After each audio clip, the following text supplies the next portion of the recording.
Morning, friends. Welcome to MRTB, Mitch Reads the Bible. The first one for the term. We're in Mark chapter 5. This is a longer reading than normal, and hopefully you can hear me because it's raining. It's raining in my backyard. Can you hear that? Can you see it? I don't think you can see it behind me, but you might be able to hear it. Anyway, Mark chapter 5.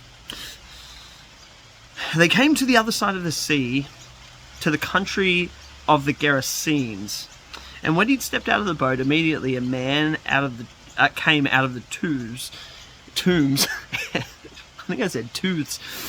With an unclean spirit, and he met him. He lived among the tombs, and no one could restrain him anymore, even a chain. For he'd often been restrained with shackles and chains, but the chains he wrenched apart, and the shackles he broke to pieces, and no one had the strength to subdue him. Day and night among the tombs and on the mountains, he was always howling and bruising himself with stones. When he saw Jesus from a distance, he ran and bowed down before him, and he shouted at the top of his voice, What have you to do with me, Jesus, Son of the Most High God? I adjure you, by God, do not torment me. For he had said to him, Come out of the man, you unclean spirit. Then Jesus asked him, What is your name? And he replied, My name is Legion, for we are many. He begged him earnestly not to send him out of the country. Now, there was on the hillside a great herd of swine, and it was feeding. And the unclean spirits begged him, Please send us into the swine, let us enter them.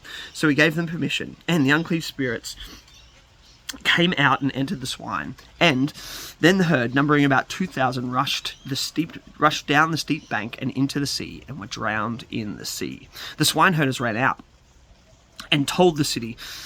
Man, I'm really struggling. The swineherders ran off and told it in the city and in the country. Then people came to see what had happened. They came to Jesus, and they saw the demoniac sitting there, clothed in his right mind, and the very man who had the legion, and they were afraid. Those who had seen what had happened to the demoniac and to the swine reported it. Then they began to beg Jesus to leave their neighborhood. As he was getting into the boat, the man who had been possessed with demons begged him that he might go with him. But Jesus refused and said, Go home to your friends and tell them how much the Lord has done for you, and what mercy he has shown you. And he went away, and he began to proclaim in the Decapolis how much Jesus had done for him, and everyone was amazed. That last bit of the story is so amazing, because most of the time Jesus is saying to people, Go follow me, come follow me, come follow me. That's what he says to all of the disciples. But on this occasion, this guy says, I want to follow you, I want to go with you.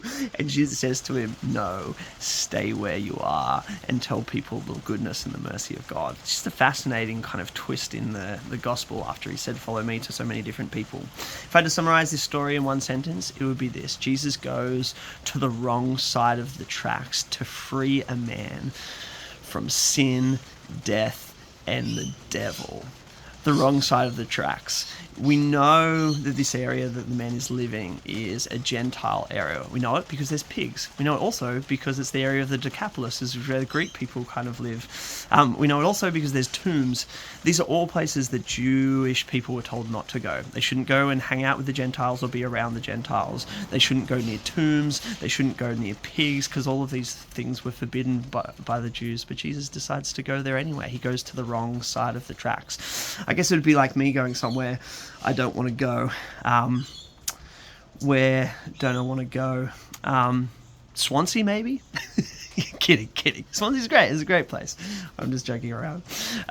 Jesus goes to the wrong side of the tracks. And his mission here, his mission always, is to free people. He frees this person from, like I said, sin, death, and the devil. The devil, because there's forces of evil. It's literally a demonic spirits are inhabiting this person, and Jesus frees this man from the devil.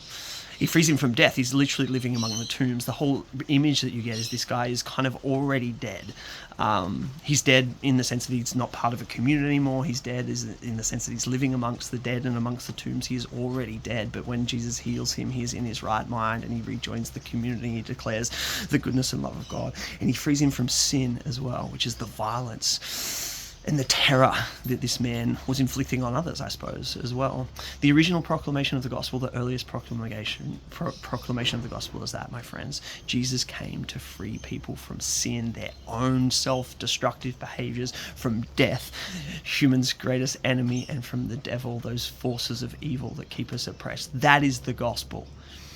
That is the earliest proclamation of the gospel, and you see it here, my friends. Jesus is freeing this man, and he can free you too from sin, death, and the devil. Amen.